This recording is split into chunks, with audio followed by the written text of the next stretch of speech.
part of Revelation that's talking about the 7 trumpets that are being blown at this time. And each time one of the trumpets is blown, another set of events take place.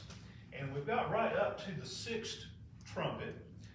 And before the 7th trumpet is blown, there's a little bit of an interruption here, kind of like there was with the 7 seals.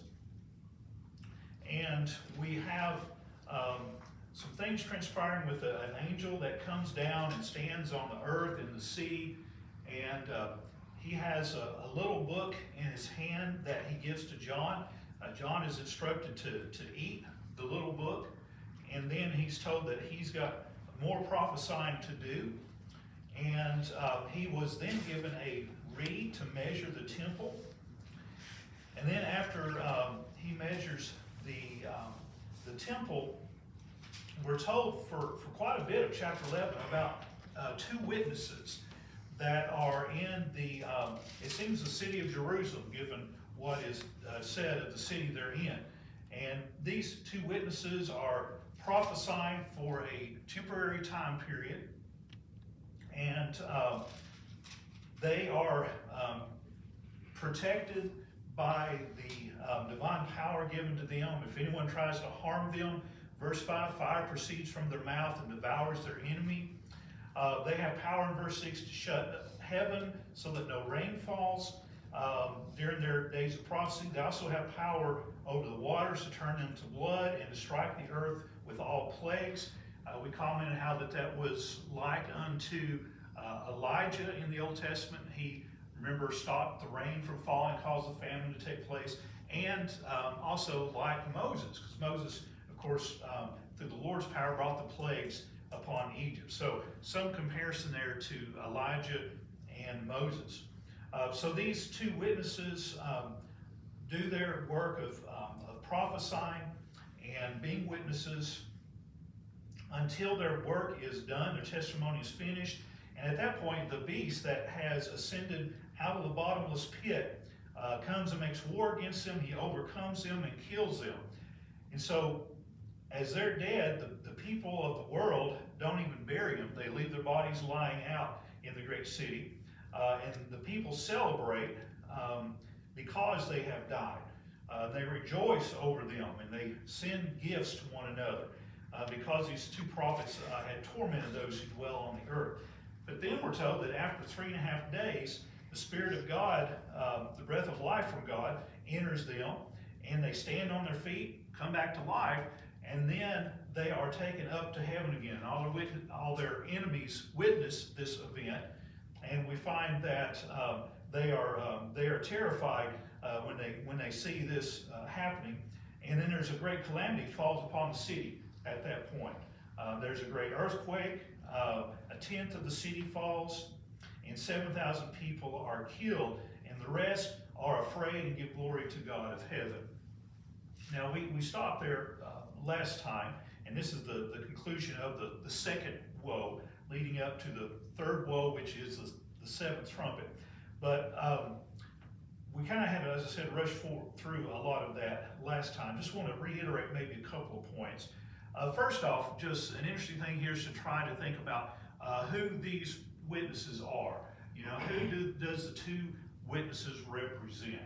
And I think we may have talked a little bit about that, but that's probably one of the real pertinent questions here is well, you know, what are these witnesses representing here? What time period, are these things taking place? It's interesting that it's set in the city of Jerusalem during a time when the Gentiles are described as trampling the city underfoot.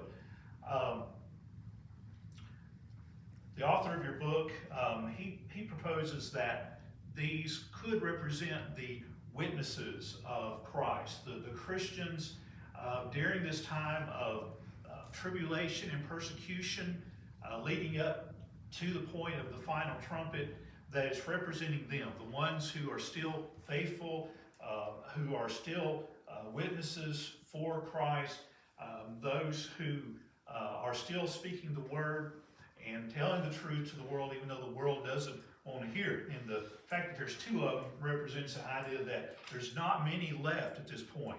There's not many faithful. There's not many true witnesses left at this point as the beast goes about waging his warfare and the events, taking place here. It's a very hard time to be faithful to the Lord, is a suggestion that Brother Mott's made. But there's other possibilities here. I'd like to hear from you guys if you had any other thoughts on who these two could represent. Well, I was going to ask, did you think that if what Brother Lott is saying about the faithful Christians, that if it's representing them as the witnesses there, would the would the apostles, be part of that? I mean, the apostles had the power to do, a lot of the miracles and all that. I don't know, like turning the plagues and different things like that was, that's symbolic of maybe their power, and certainly, they experienced some pretty significant ways of dying, from that standpoint too. I wondered if that was, and it said with two or more, or it's two of them, and does that have any correlation to where, two or more people are meeting, that God was the faithful Christians and God was with them, just like he is if two or more, meeting my name. Sure. Definitely the apostles fit very well with the work of these two witnesses. I'd say that definitely would go for that idea. As you said, I mean, these two are witnesses. They do have power that God has given them, and they are witnessing to the world during a hard time. We know that the apostles, they all except for John, the one who wrote his book, all of them died as martyrs according to history. And the book of Acts tells us some of the suffering that they went through. So it definitely fits with them. And it could be possible that, this is representing the work that they did. And that wouldn't vary a whole lot from the idea, again, of just Christians in general being, witnesses. You could say, from the period when the apostles were preaching on up, through this period of the Roman persecution, you could put all that together and talk about, all those who were witnesses and faithful during that time period. Because still, it would have been only a few, compared to the world anywhere during that time frame. We could easily include the apostles in that, and the Christians who followed, and say this represented them. And again, we don't know for sure who this is, so that could be representing the faithful there. Certainly would fit with the apostles, and I would say would fit with those who followed, after them too. I try to think also as I look at this, what significance would the fact that they had the power of Elijah and Moses here, if we don't make, too much of that, if the point is being made there of comparing them to Elijah and Moses, those two, you think then about, well, what role did Elijah and Moses play in the Old Testament? And, you think about Elijah was a prophet, Moses was the great lawgiver. You think about the law and the prophets, and oftentimes the Old Testament was described as the law and the prophets, And so this was the givers of, the old law, Elijah and Moses. So, you think again about a parallel in the New Testament, who would be a parallel to that? Again, you think about in the New Testament that you had, of course, the great lawgiver Christ, but again, you do think about the apostles, that they were prophets. They were the ones who were revealing the mind of God, to the people as well. So that kind of parallels there too.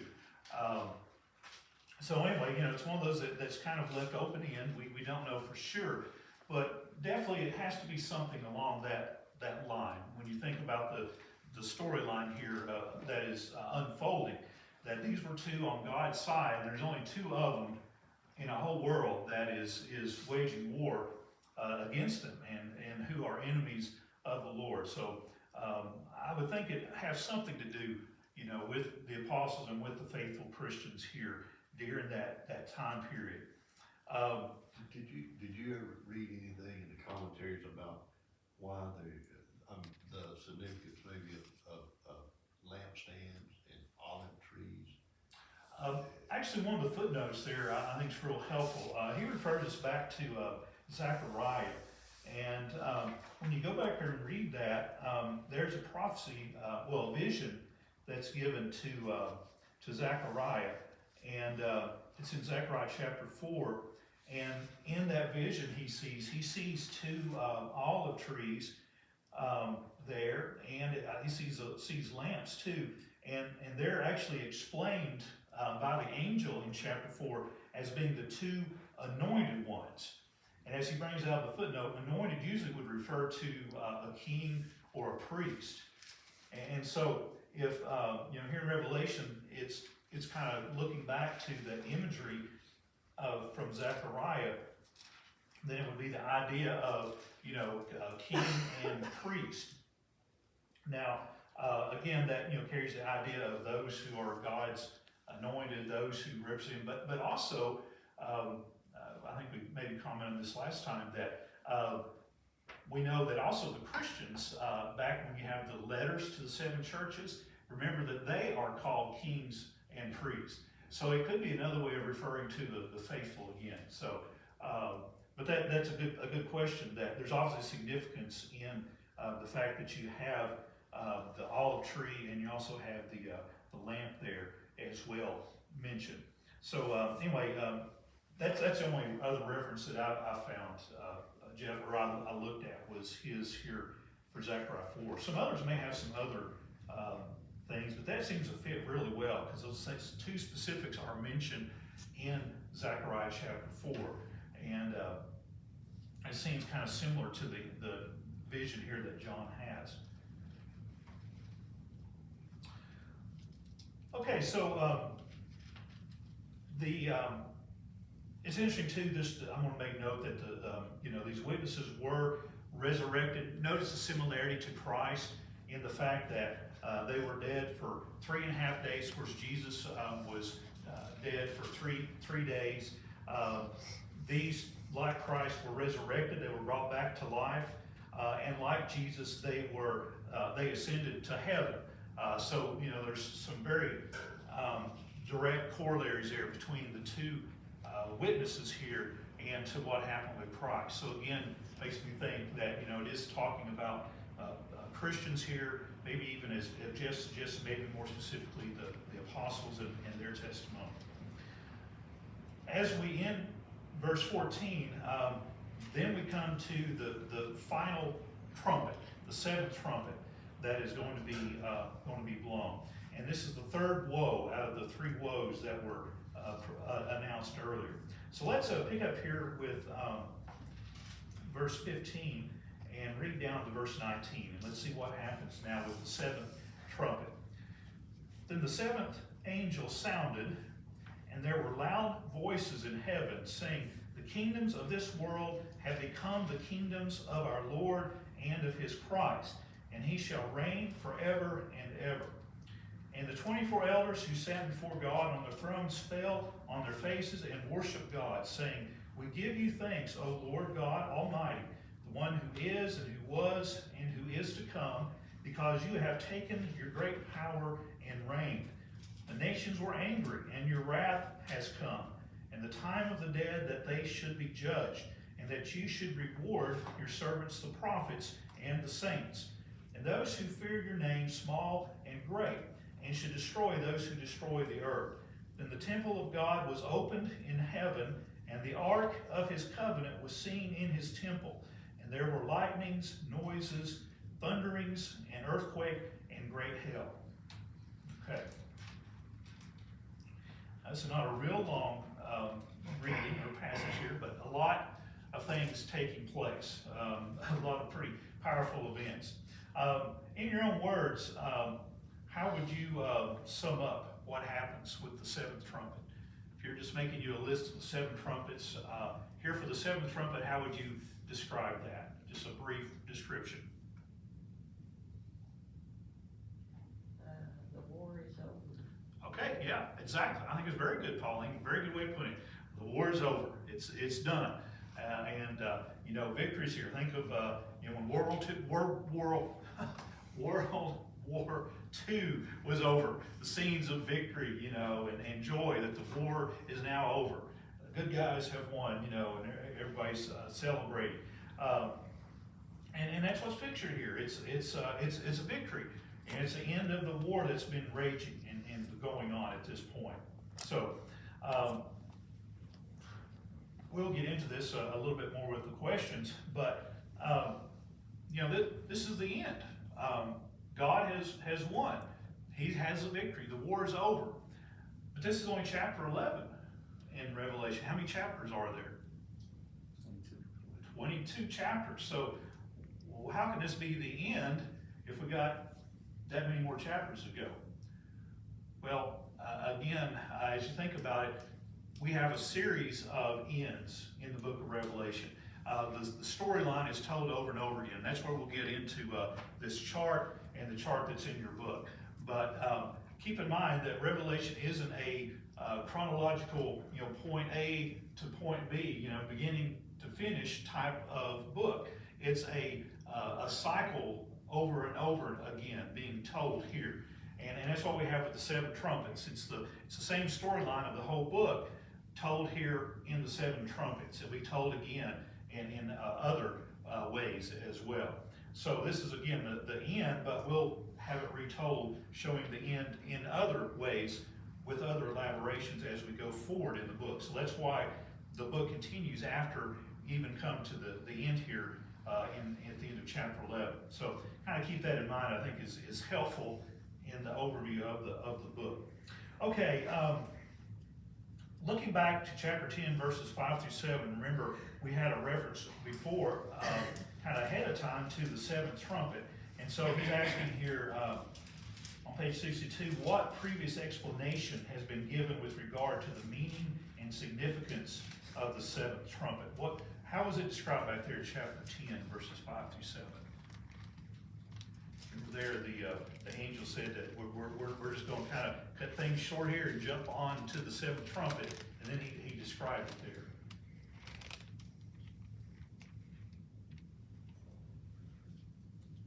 If you look down in verse 7, when the seventh angel, he says, in the days of the sounding of the seventh angel, when he is about to sound, the mystery of God would be finished, as he declared to his servants the prophets. So that's how it's described there, that it'll be the ending of the mystery of God. And as we go on to verse 14 here in chapter 11, he asks what additional explanation of the seventh trumpet is provided by this verse. What was the other way of describing the seventh trumpet in verse 14 here of chapter 11? The third woe is coming quickly. Okay, thank you, Lord. That's exactly right. The third woe is how it was described there. Remember, the sixth trumpet was the second woe. The fifth trumpet was the first woe. And so we're coming to the third woe at this point. Okay, so when this trumpet is sounded, the first thing that is heard are these loud voices in heaven. Again, use your imagination. Try to picture, you know, these thunderous voices speaking in heaven. You know, just you know, use your imagination to think about how magnificent that would have been. What was it that the voices said? They got an important message for the whole universe here. What's the message? Kingdoms of this world are come the kingdoms of our Lord and of his Christ, and he shall reign forever and ever. Okay, thank you, Tim. That's exactly right. That's exactly what they said. Is exercising his right of eminent domain over the entire world. That's right. And God does have eminent domain. That is his right over all. At this point in time, as Tim says, he's exercising that right. He has now claimed all the kingdoms of the world for his own. Before this took place, though, where was these kingdoms? I mean, now they're his. Now he reigns over them and will reign over them. But where had they been up to this point? Why are they just now becoming under his reign? Where were they before this? They were under Satan's reign. Very good, Lord. That's right. You know, he offered Jesus. You know, he said, I'll give you all the kingdoms of the world. That's right. One of the footnotes, well, on the next page, page 63, footnote 87, actually gives you a lot of verses that, if you go through and read those, as I was looking at it myself, it was all the places where Jesus refers to this world, or the kingdoms of this world, and he said they belong to who? Satan. To Satan, yeah. Again and again, he was saying, you know, I'm going to leave this world, this age, this world, you know, it's under the power of Satan. And so, I think it helps a little bit as we think about what is being said here, that God allowed this world for a time period. He let mankind do what they wanted to do. And during that time period, Satan was allowed to exert influence in this world. And unfortunately, the majority of mankind gave themselves to follow the influence of Satan. And so in this world, unfortunately, you know, as it is often described in scriptures, it is a kingdom, it is a world that is under the sway of the wicked one, as Jesus put it. And again, you know, God is all powerful, but he allows this to go on. And without getting it too deep, you know, God gives choice to mankind. He gives us free will. Part of that having free will was that man could choose to do right or wrong. God wants him to do right, but he gives him the choice. And part of that is that Satan is in this world, and he's tempting people, and he's trying to persuade people. And unfortunately, the majority of those in the world have followed the influence of Satan.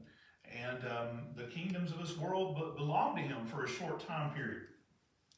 But that status quo, if you would, that existed for so long in the world, of course, that has resulted in a constant conflict between those in the world who are gods and those in the world who aren't gods. That war, you know, going on, that spiritual battle going on.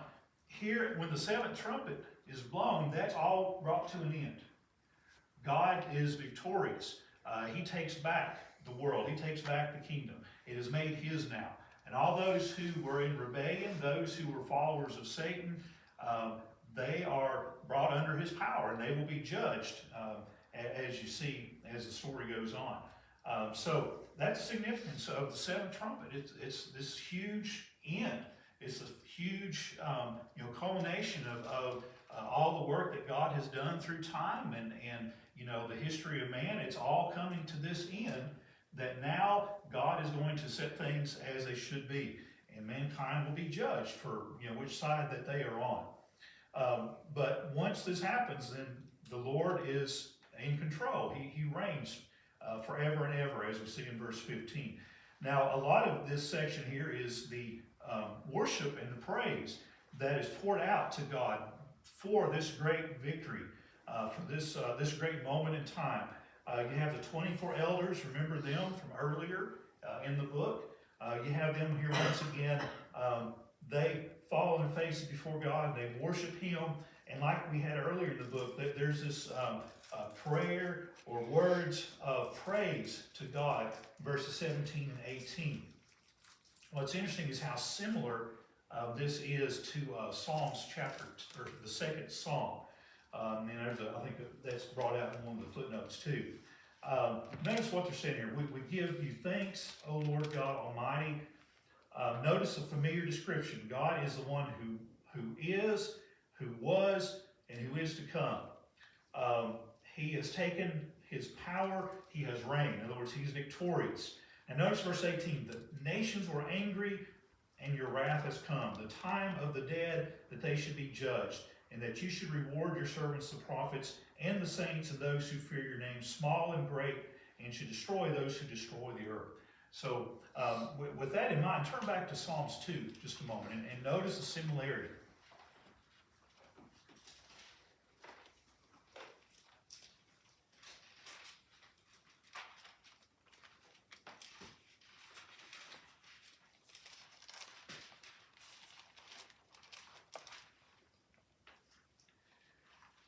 This again is Psalms 2. Why do the nations rage and the people plot a vain thing? The kings of the earth set themselves and and the rulers take counsel together against the Lord and against his anointed, saying, let us break their bonds in pieces and cast away their cords from us. He who sits in the heavens shall laugh, the Lord shall hold them in derision.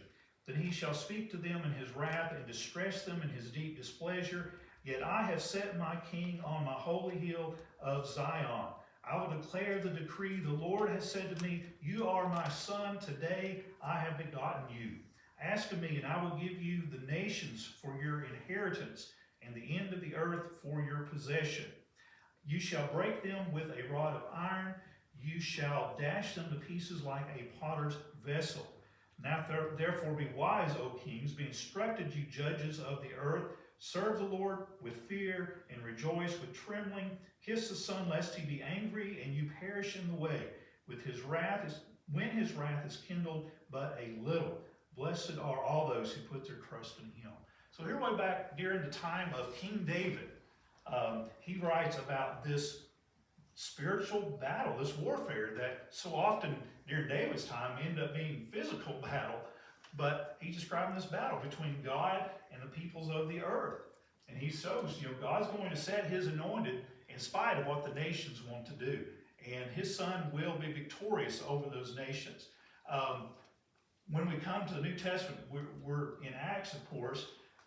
We've just been talking about, or going to talk about Peter and John or Peter and James, are arrested and put on trial. When they're released and they go back to the Christians, they all begin to rejoice.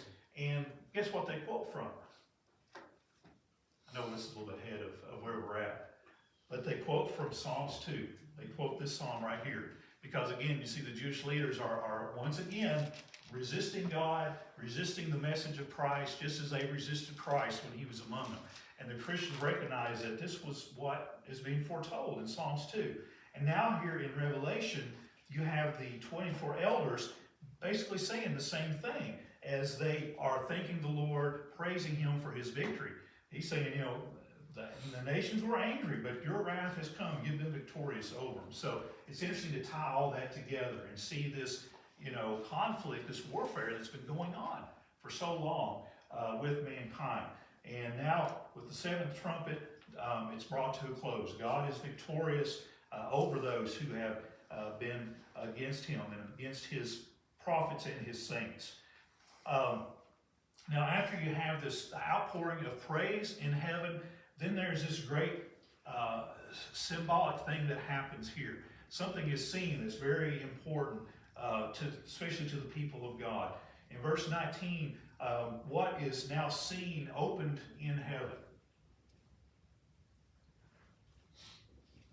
The temple. The temple of God. And Jeff, as that temple is now opened in heaven, something very important that's in the temple is also seen. The Ark of the Covenant. The Ark of the Covenant. And when we think about the Ark of the Covenant in the Old Testament and the temple, what did the Ark of the Covenant symbolize? What was there that was so important to the people of Israel? 10 Commandments. The 10 Commandments. Well, inside were the Ten Commandments, the staff of Moses, and so forth. But what happened once a year with that Ark of the Covenant that was so significant? God 12. Okay, God was there and the high priest came in, but that Ark of the Covenant, that represented the presence of God. When they came into, the high priest came into that room, he was coming into the presence of God. So God dwelt there with the Ark of the Covenant. And Tim's right, it had those objects inside of the covenant, the law and the rod and the manna. Remember, those three items were inside of it. But it was also the place, the mercy seat of God. It was where the presence of God was. In the book of Hebrews, it talks a lot about the Ark of the Covenant and how that it's made open when Christ makes his sacrifice. So it's a very important symbol here that here's the temple where the presence of God is, and even the Ark of the Covenant, it is here as well, and it's opened now. It's there. So now God's people are able to be in his presence, to be with him. And that imagery, of course, will be repeated in different ways in the book of Revelation. But this is the victory. This is, the gates of heaven are open. The faithful are there with God. They're in his presence. And that's all symbolized by that, view of the temple there in the ark. Okay, let's take just a moment here and let me kind of scan through our questions here and points, see if there's anything we've missed. While I'm doing that, if there's something that you want to make note of, or comment or question, feel free to bring it up at this point. Just kind of quickly went over this section. Well, did it have the verse 19, so we're just talking about that, is it significance that, the temple was in Jerusalem physically, and of course the destruction of Jerusalem happened and all that too, but it says now it's in heaven, it was open. Is That's that, right. this is the spiritual temple, kingdom, Exactly. all of God's Jews, Gentiles, all those that are faithful. Exactly.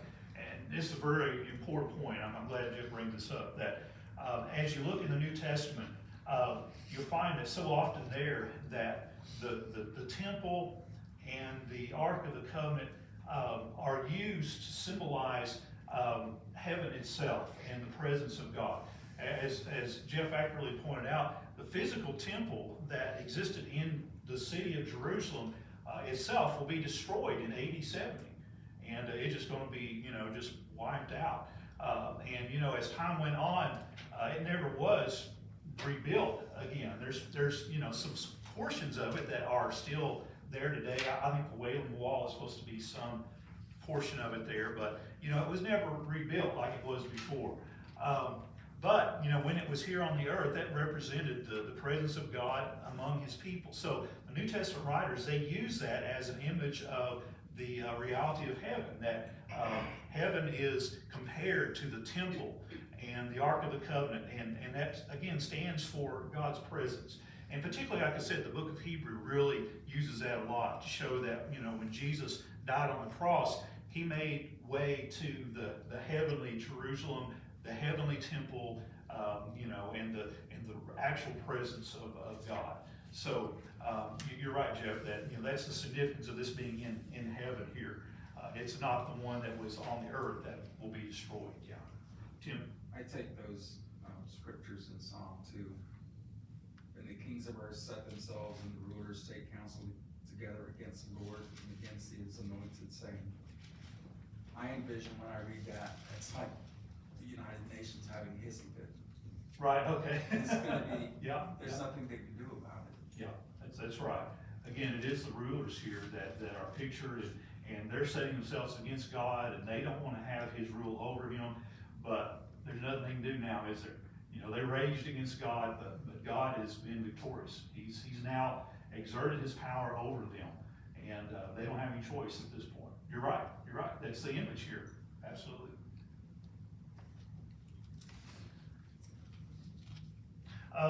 Just a couple of points here in some of the questions. He says down in question 3b, how does this passage relate to the cry of the martyrs? Anybody remember what the martyrs were crying for back in chapter 6? Yes, to be avenged. Lord, when will you avenge our death? When will you take action against these evil people who persecuted us, who put us to death? And remember what was told? There's going to be a little delay, wasn't there, right? There's going to be more, unfortunately, who lives will have to be given. But when all that is, finished, then it will take place. But there's going to be a little time here. Well, the time has passed, you see, and now they are being avenged. And so that's the significance here of this seventh trumpet, is their cry is being answered. The final judgment is now taking place upon those who took their lives, who persecuted those. Okay, we've already looked at the allusion to Psalms 2.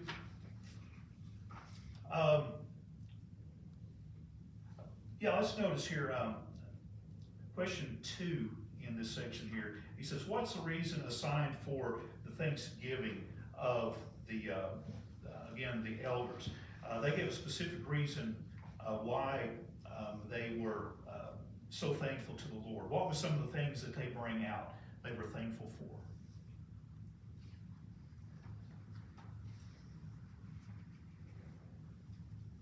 Rewarding the servants and prophets and the saints. Yeah, it's there in verse 18. Your wrath has come, the time of the dead, the that they should be judged has come. You'll reward your servants, the prophets and the saints, and those who fear your name, small and great. You'll destroy those who destroy the earth. Those are all the reasons. So I kind of sum those up as victory, judgment, and reward is kind of the way that I remember the things said there. Kind of sums them up. Alrighty, going over to page 64, and these last three questions here relate to the last verse, and I think we really probably covered these. I just again want to check and make sure, what was seen in the temple of God was open. This is one we haven't talked about. Question 2, what is the significance of the things that followed the appearance of the ark? After the temple of God is open in heaven, you have the ark of his covenant seen, and then there's something else that happens. We didn't talk about that. Lightnings and voices and thunderings. Yeah, exactly, Tim. Lightnings, noises, thunderings, and earthquake, and great hail. Okay, so all of this takes place here when the temple is seen, and he's asking what's significant of that. And as usual, he gives us a bunch of verses where you can just go through the book of Revelation and compare. In chapter 4, 5, these things are mentioned. In chapter 8, verse 5, they're mentioned. In chapter 16, in 2 places, these things are mentioned as well. And so, what do you think those lightnings, noises, thunderings, earthquake, and great hail, what are they typically connected with? Like a great event that's happened, a transition. Okay. Definitely, you see these things when something great, something important has happened. As Laura says, oftentimes there's a period of transition where something has happened, and now we're kind of going into the next chapter, so to speak, too. And so, that's the way in Revelation showing something important has happened, and we're about to kind of switch gears and transition into the next section. And definitely here we see that. We're going to begin another cycle in chapter 12.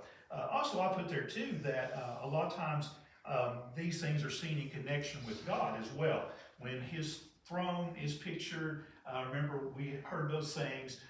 Here when the temple is pictured in heaven, you hear these type of things. So a lot of times it's also connected to the presence of God too. That when he appears, when he is seen, these very amazing, awesome events are taking place in connection with him too. So again, it's a way of emphasizing, showing the significance there of what's taking place. And literally, that's what happened when God came down on Mount Sinai. Yeah, that's a great Lightnings, connection. thunderings, Exactly. Earthquake, said an earthquake. Yeah, that's a great example from the Old Testament that when you have God coming down on Mount Sinai, when he's going to be given the law, the same type of things happen there. They heard the voices, the thunderings, the lightning, the fire, the hail, all these things happen, signifying that God's presence was there among them, and then also signifying this a great event taking place, that the law of God is being given to his people. So that's a great example, Laura, from the Old Testament, showing that even back there, that type of phenomenon signified a great event that was taking place. Very good, very good. Okay, the last one is what we was talking about when we started, and I'm going to go back to it. Question 5 is, how does the fact that this is kind of the end here of, with the judgment and victory, how does that relate to the rest of the book? And you've got a footnote there, footnote 91 on page 64, where he talks about, the explanation of this. And then you've got a chart on page 65 that is designed to kind of help you too, to see how the book of Revelation unfolds. And I kind of did my own version of his chart there with a few additions to it. But again, to try to get over the point that as you go through the book of Revelation, remember we started, there were 7 seals on the scroll that had to be opened up. And each time one of these seals were opened, the first 4 you had the horsemen, the 5th one you had the martyrs under the altar, and then so forth. When the 7th seal was opened, then you're introduced to another 7. There are 7 angels with trumpets that are going to be blown. And each time one of these trumpets were blown, events happen. And we worked our way all the way through, and we just looked at the 7th trumpet. And you'll notice that it's very similar to what was happening with the seals being opened. Once again, we see you know, these things taking place. It's like a second cycle of events of God bringing judgment on those who are persecuting the church, persecuting the faithful.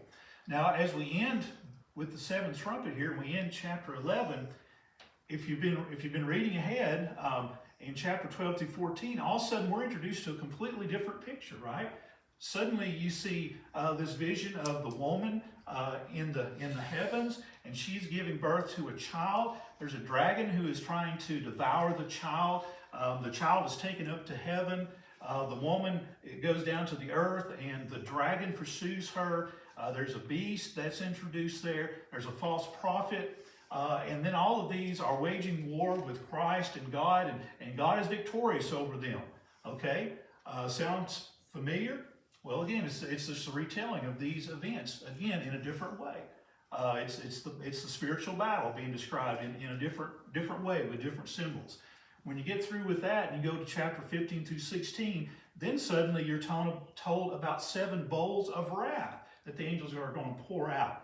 And again, it's the same theme, that here is God's judgment upon those who are his enemies, those who are waging war against the church. And that's what's represented here with these bowls of wrath. In chapter 17 through 20, we're going to come back again to the image of the beast once again and the false prophet, but also it's going to talk about the city of Babylon and how that all of these are judged. God judges Babylon. He judges both of the 2 beasts. He judges the false prophet. Satan is judged and cast into the great pit. He's able to come out for a time period, but once again, he is judged. He is cast into the lake of fire. All those who are unfaithful are judged and cast in the lake of fire as you go through chapter 20. Chapter 21 and 22 is a vision of the victorious saints in the presence of God. And how, victorious, how wonderful, it's going to be for them after the judgment takes place.